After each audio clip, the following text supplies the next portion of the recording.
Jesús Vicente Zambada Niebla, better known as Vicentillo, is one of the most iconic figures in the narco world of Mexico and the U.S. He is the eldest son of Ismael El Mayo Zambada and was once poised to inherit the throne of the Sinaloa Cartel. However, destiny had other plans. Today, Vicentillo lives in the United States with his family. Having settled all his debts with the U.S. government, the price for his freedom was steep. He became the most significant snitch in the cartel's history. On January 29th in 2024, a traveler spotted him at Washington D.C.'s Ronald Reagan Airport, boarding a flight to Miami, without an orange jumpsuit or handcuffs, living as a free man in the United States. But what is he doing now? How does he live? Is he still a rich man? Where are his millions of dollars?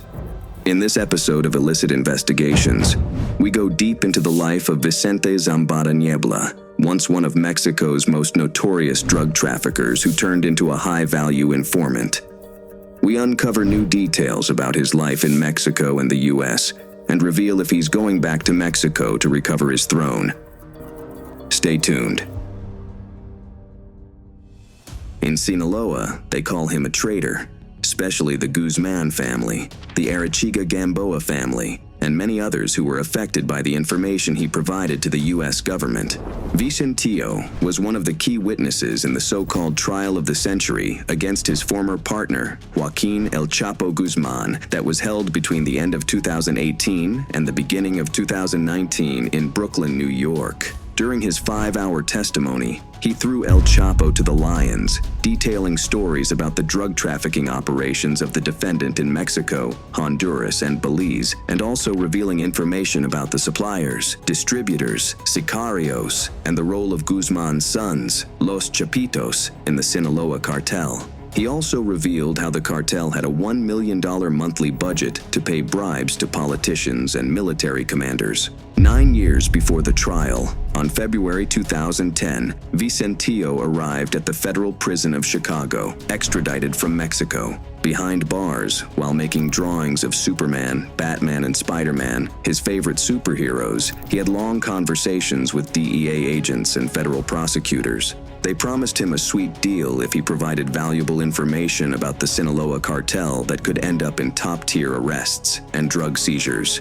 In exchange, he would face a lenient time in prison and would be able to bring his family to the U.S. to start a new life. Vicentillo agreed, and his father too. Through his American attorney, who also became a message courier between MCC Chicago and the Sinaloa Mountains, he got fresh information of the cartel every month.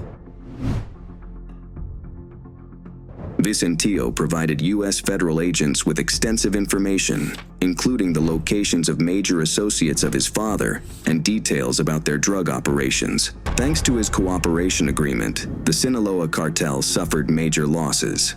In 2011, Felipe Cabrera Sarabia, aka El Ingeniero, a strong lieutenant of El Chapo Guzman in Durango and Chihuahua, was arrested in Culiacan.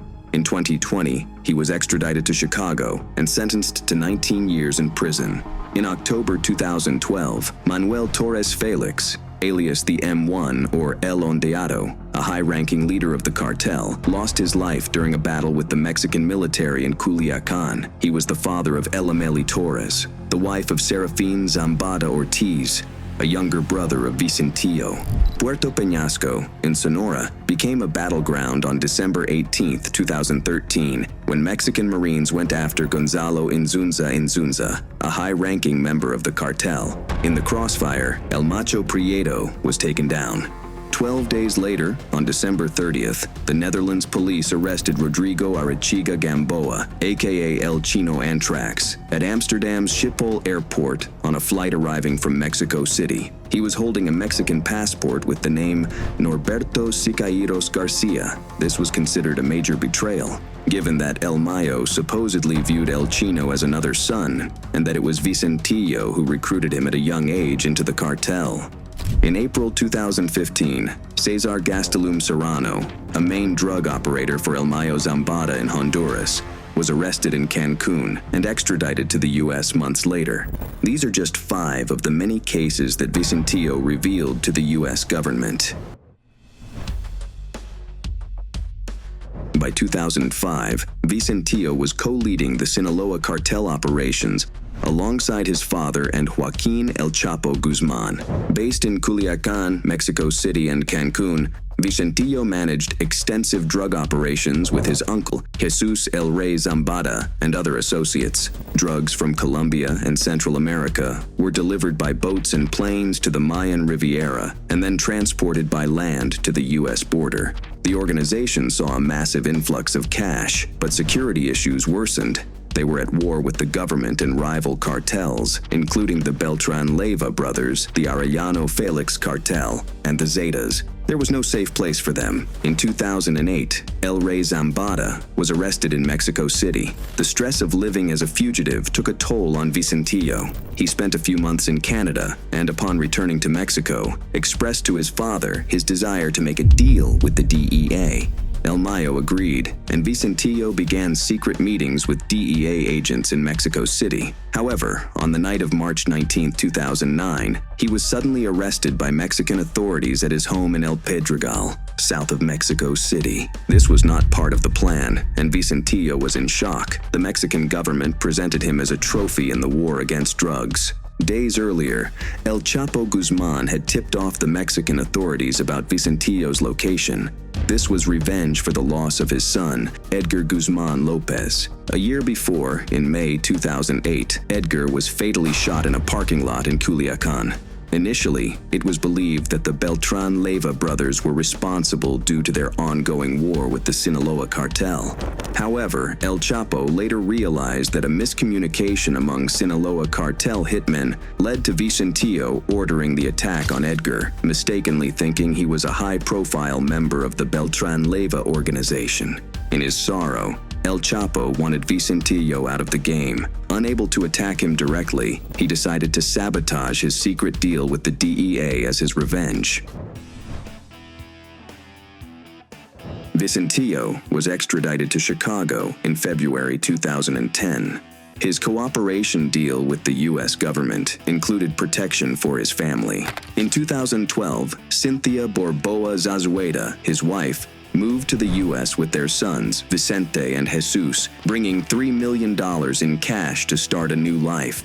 In 2021, Vicentillo was released early from a 15-year sentence, and months later, his name and businesses were removed from the OFAC list of the Department of the Treasury.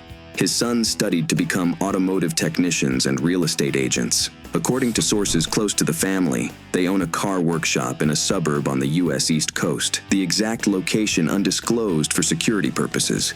They also own real estate and operate as small local business owners in their community. The Zambada family now lives under new identities, with a travel ban preventing them from leaving the country. They are closely monitored by U.S. federal agents and are prohibited from communicating with anyone associated with the cartel. Their real-time location, lifestyle, and expenses are under strict surveillance by the government to ensure they do not return to criminal activities.